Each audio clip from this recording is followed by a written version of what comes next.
নমস্কার বন্ধুরা, গীতাস রান্না বান্নাতে আপনাদের সবাইকে স্বাগত। আজ আমি কালো ছোলা দিয়ে দারুণ সুস্বাদু একটা মুখরোচক চটপটা ছোলা চাটের রেসিপি শেয়ার করছি, যেটা খেতে কিন্তু বাড়ির ছোট থেকে বড় প্রত্যেকেই খুবই পছন্দ করবে। আসুন দেখে নেওয়া যাক রেসিপিটা তৈরির জন্য প্রথমে এখানে আমি 1 কাপ পরিমাণ ছোলা খুব ভালোভাবে ধুয়ে জলে ভিজিয়ে রেখেছি মোটামুটি 5-6 ঘন্টা আগে। ছোলাটা ভিজে গেছে। এখন আমি একটা প্রেসার কুকারের মধ্যে ছোলাগুলোকে নিয়ে নিলাম। সাথে দিয়ে দিচ্ছি 1 থেকে 1.5 কাপের মতো জল, দিয়ে দিচ্ছি অল্প পরিমাণ একটু লবণ। এখন প্রেসারের ঢাকনাটাকে বন্ধ করে দিয়ে হাই ফ্লেমে 3 থেকে 4টে সিটি দিয়ে তারপর গ্যাসের ফ্লেমটাকে বন্ধ করে রেখে দেব। প্রেসার কুকারের প্রেসারটা বের হওয়া পর্যন্ত অপেক্ষা করতে হবে। এদিকে আমি একটা মশলার মিশ্রণ তৈরি করে নিচ্ছি।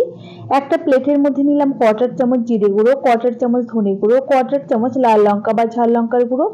ঝালটা নিজেদের পছন্দ মতো ব্যবহার করতে হবে। 1/4 চামচের চেয়ে একটু কম পরিমাণ গোলমরিচের গুঁড়ো, 1/2 চা চামচ পরিমাণ চাট মশলা, 1/2 চা চামচ পরিমাণ বিট নুন। এই বিট নুন দিলে টেস্টটা কিন্তু খুব ভালো হয়। দিয়ে দিলাম অল্প পরিমাণ একটুখানি শাহি গরম মশলা গুঁড়ো। চাইলে কিন্তু আপনারা যে কোনো গরম মশলা নিতে পারেন। আর এখানে কিন্তু মশলাটা নিজেরা যেমন মশলা খেতে পছন্দ করেন সেই রকম মশলা এখানে নিয়ে নেবেন, বা পরিমাণটাও ঠিক সেইভাবেই কিন্তু বুঝে নিয়ে নিতে হবে। এখন আমি গ্যাসে একটা কড়াই বসিয়ে কড়াই গরম হলে অল্প পরিমাণ একটু সাদা তেল দিয়ে, তেল গরম হলে অল্প পরিমাণ একটু গোটা জিরে ফোড়ন দিয়ে, ফোড়নটা কয়েক সেকেন্ড ভাজা হওয়ার পর 1 পিঞ্চ পরিমাণ হিং দিয়ে দিলাম। হিং যদি কেউ অপছন্দ করেন সেক্ষেত্রে না দিলেও চলবে।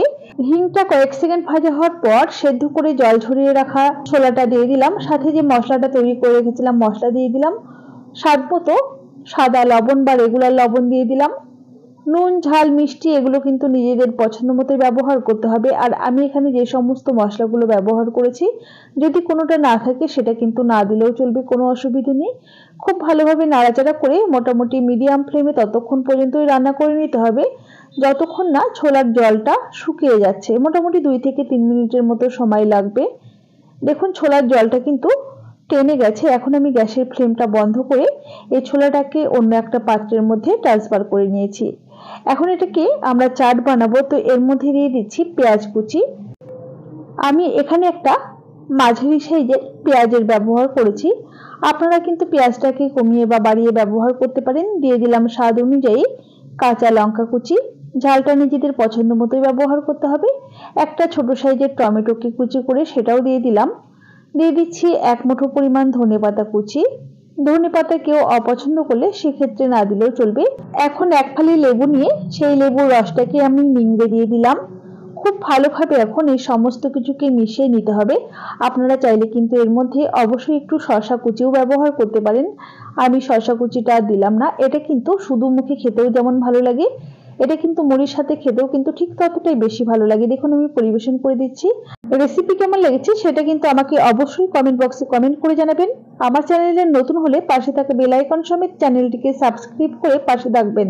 তাহলে আজ এই পর্যন্তই। সকলে ভালো থাকবেন, সুস্থ থাকবেন। হাজির হয়ে যাব নতুন কোনো রেসিপি নিয়ে। ধন্যবাদ।